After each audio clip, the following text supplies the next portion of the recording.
Une cuisson qui a été faite par le micro-ondes. Est-ce que c'est appelé une cuisson? Est-ce qu'un goy qui a fait une cuisson avec le micro-ondes, je n'aurai pas le droit de manger ces aliments parce que ça s'appellera bichoulé akoum, ou bien non, c'est pas considéré, ça ne ressemble pas à la cuisson qui se fait, la cuisson habituelle dans le four, dans la chaleur. Une grosse question, une question générale sur le micro-ondes. Dans la halakha, il y a beaucoup de problèmes avec le micro-ondes. Comment déterminer exactement les cuissons qui sont faites avec le micro-ondes? Comment on peut faire la hagala, si c'est possible de faire la hagala dans le micro-ondes dans lequel il y a eu un problème, j'ai fait du khalavi, ensuite du bassari, etc. Et beaucoup d'autres grosses questions qui arrivent avec le micro-ondes. Donc aujourd'hui, on va s'attarder surtout sur le problème de bichoulé akoum. Une question qui a été faite par un goy avec le micro-ondes, est-ce qu'elle est interdite ou pas?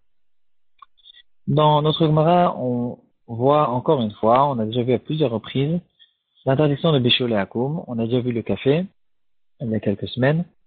Et on voit que les Chachamim ont interdit tout aliment qui a été cuit par un goy. Un juif ne va pas le manger. Pour plusieurs raisons. Premièrement, Rachid dit qu'il faut écarter, il faut faire des écarts, des séparations entre les juifs et les goïms. Et Chachamim était intéressé que les juifs ne mangent pas avec des goïms. Une autre explication qui a été donnée dans Rashi autre part, il y a un Rashi dans Daf Lamed et Hamoud Bet, et là-bas, il y a un Tosfot dans Daf Lamed Chet, Hamoud Aleph, et Rashi dans Daf Lamed Chet dit, apparemment une autre raison, il dit qu'on craint que si le juif va manger avec le goy, alors le goy, il va lui donner des aliments pas cachers, et le juif va les manger. Cette interdiction, elle a été donnée que dans les aliments qui ont été cuits. La définition de cette interdiction, c'est bichoulé akoum, c'est-à-dire les cuissons des goïms. On sait tous qu'il y a plusieurs sortes de cuissons. La cuisson habituelle se fait avec la chaleur, avec le feu. Et pour plusieurs halachot, il y a d'autres manières de faire des cuissons, d'autres choses qui ressemblent à des cuissons, qui donnent un résultat de préparation d'un aliment qui n'est pas mangeable cru, et que dans certains cas, ces choses-là sont considérées aussi comme des cuissons, comme par exemple fumer un aliment qui a été fumé, ou bien un aliment qui a été salé. On l'a mis longtemps dans le sel ou dans le vinaigre, on l'a mis 24 heures par exemple, et maintenant, ce poisson qui était complètement cru, il est devenu mangeable. On a une règle générale, par exemple dans la Masar al-Khalaf, qui dit kavouch kemevouchal. Quelque chose qui a été salé, il est considéré comme si qu'il y avait une cuisson. Qu'est-ce qu'il en est dans ces autres sortes de cuissons en ce qui concerne l'interdiction de bichoulé akoum? Là-dessus, on trouve une marquette rishonim. On peut la retrouver dans Dafret Hamoud Bet. Et certains rishonim disent que de la même manière que dans Masad Khalaf on dit kavouch kemevouchal, on le dira aussi en ce qui concerne l'interdiction de bichoulé akoum. Et le saumon fumé des goïms sera aussi interdit. Il rentre dans le cadre de cette interdiction de bichoulé akoum. D'autres rishonim ne sont pas d'accord avec ça. Ils disent que, en ce qui concerne cette interdiction des rabbanan de bichoulé akoum, on ne va pas dire aussi ce chidouche de kavouch kevavouchal. Et comme ça, est tranché à la cham en Shulchan Aruch, Yoredea, Siman Kufid Gimel, Sefid Bet. Le Shulchan Aruch nous dit, un poisson qui a été salé par un goy, il nous a préparé par exemple le hareng, ou des fruits, et maintenant il est devenu mangeable, ce n'est pas interdit dans le cadre de cette interdiction de bichoulé akoum. On se rapproche déjà au micro-ondes. On voit qu'il y a la cuisson habituelle, c'est la cuisson qui a été faite avec la chaleur. Il y a d'autres sortes de cuissons qui sont considérées comme des cuissons dans certains cas, dans certaines choses, et pas dans bichoulé akoum. Donc notre micro-ondes, que depuis qu'il est rentré dans la cuisine, il a causé beaucoup de problèmes dans la halakha. Ce n'est pas, d'abord il faut essayer de déterminer qu'est-ce qu'il est. Il faut savoir comment il marche et essayer de savoir qu'est-ce que c'est. C'est pas un four.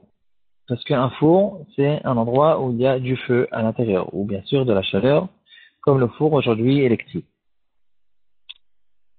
Euh, donc, c'est quelque chose qui arrive, qui est réussi à nous donner un résultat de cuisson sans être un four, sans avoir de la chaleur. Est-ce que cette chose-là aussi est interdite ou pas?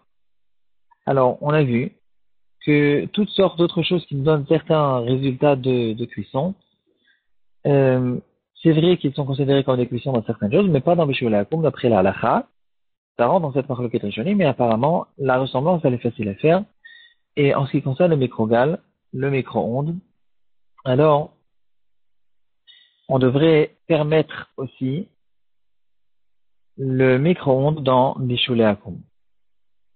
Alors, comment il marche le micro-ondes? D'abord, on sait tous que c'est une machine qui arrive à prendre le courant électrique et le transformer en, en ondes électromagnétiques qui vont se diffuser dans cette machine et qui, par nature, ils vont rentrer dans toute chose qui a de l'humidité, dans notre cas le manger, et il va réchauffer cette humidité à cause des ondes qui tournent à grande vitesse apparemment dans la boîte.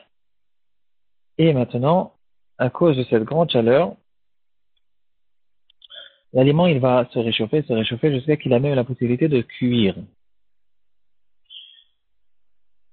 Euh, donc ici, on a une tendance à dire que le micro-ondes est permis dans le problème de Mishul Hakum. Mais on va voir que c'est pas du tout évident. Il faut rentrer dans la raison pour laquelle la halakha est tranchée, que c'est que la cuisson qui a été faite avec la chaleur ou le feu, c'est que celle-là qui a été interdite dans Mishul Hakum par les Chacham. Quelle est la raison? Il faut, en fonction de ça, on pourra savoir si cette raison elle est valable aussi dans le cas du micro-ondes. On retrouve deux raisons. Le Ravad dit que, étant donné que toute la raison que les Chachamim nous ont interdit le Bishul Hakum, c'est que, à cause que les Chachamim étaient intéressés qu'il n'y ait pas un rapport, un lien, un rapprochement entre les Juifs et les Goïms, alors il dit, ce rapprochement se fait qu'avec une cuisson normale, et pas avec une cuisson d'un saumon fumé ou de quelque chose qui a été fumé ou salé.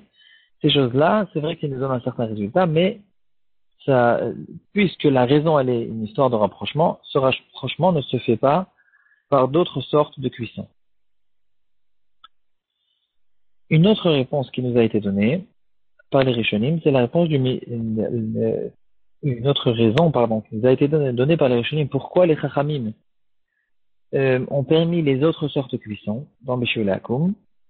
Le Maggid Mishneh nous dit que les Chachamim, en général, quand ils interdisent quelque chose, ils interdisent le cas classique, le cas courant.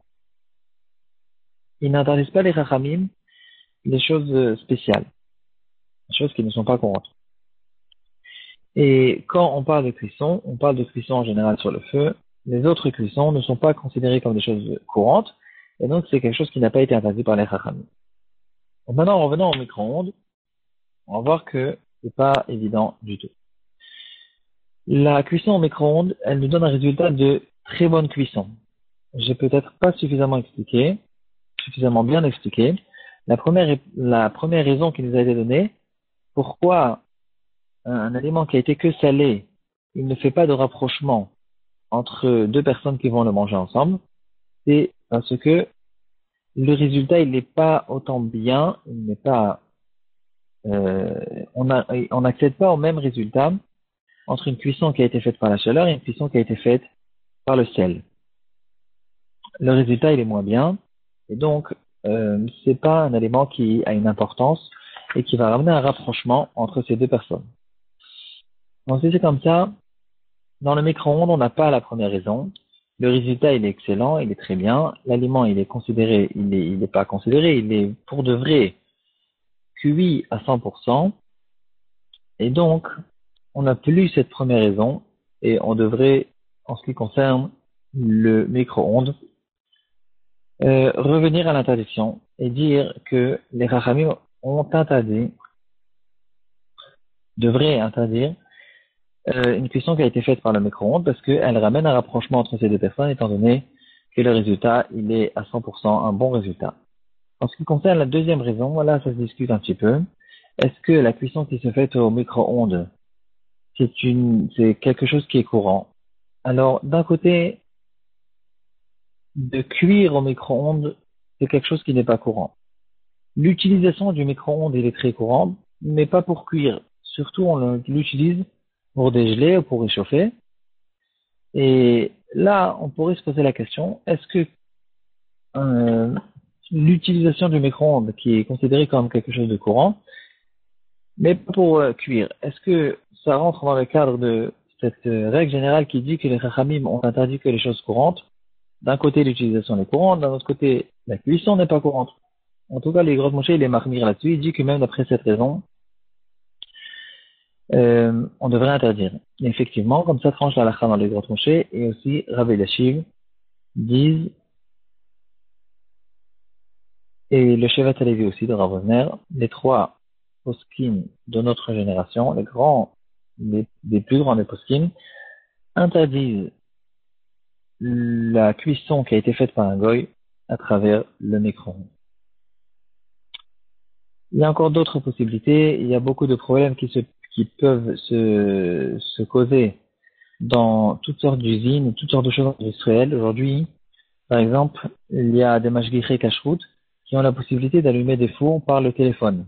Ils ne se trouvent même pas sur place. Ils font quelques applications, quelque chose dans un téléphone, qui va causer à toutes sortes de machines. Il peut y avoir des très très grandes machines qui marchent à la vapeur. Et là aussi, on peut se poser la question, est-ce que de cuire à la vapeur, c'est considéré comme une cuisson? Est-ce que si le goy, il a cuit à la vapeur, est-ce que ça va pas? Non. D'un côté, aujourd'hui, c'est devenu quelque chose qui est courant, mais on vient de voir que les poskim de notre génération pensent que si c'est quelque chose qui est devenu, aujourd'hui, est devenu courant, les chachamim, ça rentre dans l'interdiction des chachamim. On devrait interdire ça aussi. Du point de vue résultat, apparemment, si les usines le font, c'est censé être un bon résultat à 100%. Euh, voilà quelques exemples des cas modernes qui causent certains problèmes qu'il faut essayer de déterminer, d'approfondir la halakha pour essayer de comprendre quelle était exactement la raison pour laquelle les chachamim ont interdit certaines choses et en fonction de la raison, essayer de déterminer est-ce que cette nouvelle chose, elle rentre dans le cas de l'interdiction ou pas.